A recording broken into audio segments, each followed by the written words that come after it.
Hi, my name is Dr. Mike Muchwick-Knaus, and today I'd like to talk to you a little bit about how to write fast academic body paragraphs for your essays. And there's a pretty simple technique that professional writers use and that you may have heard before but not taken to heart. And the message is you got to use some kind of cookie cutter method in order to create the body paragraphs. As you guys all know, you should start any body paragraph with a topic sentence at the beginning. But maybe no one's ever told you why you need a topic sentence at the beginning.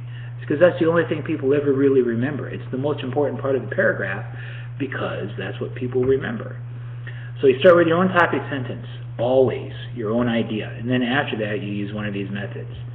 You describe the situation using lots of vivid details. That's method one. The second method is to tell a story. But remember, you don't just tell a story with no point. You tell a story in support of that topic sentence. The third method is to talk about the causes or the effects of that topic sentence you wrote. The fourth method is to compare or contrast your idea to something else in support of that topic sentence you wrote. The fifth method is the default one that we use when we don't realize we're using a method, is to just have the topic sentence and then provide lots of examples afterwards. The sixth method isn't used very much. It's analysis. It's breaking something down into its constituent parts. Something like, say, for example, the three systems of a car consist of the ignition system, the drive system, and the braking system. That's an example of an analytical process paragraph. Or the fourth system is classification, putting things into groups.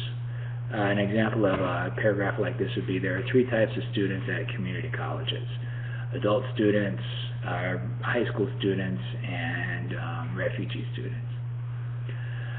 Another type of paragraph you could do is just the straightforward persuasive paragraph, where you argue persuasively to make your point in support of that topic sentence.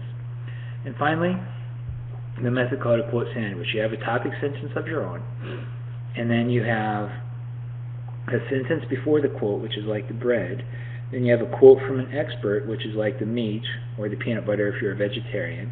And then you explain how that quote works, which is the other piece of bread after the quote. So anytime you use a quote, you have to have your own sentence before the quote and your own sentence after the quote. And so that's why it's called a quote sandwich. So if you have a topic sentence and a quote sandwich, you can get pretty far along. I'm a big fan of quote sandwiches.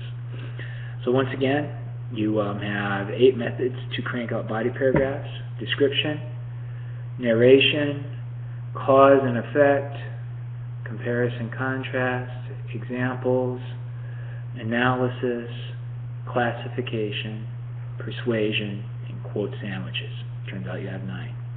As always, if you have any questions, you can email me at mike.mutschelknaus@rctc.edu.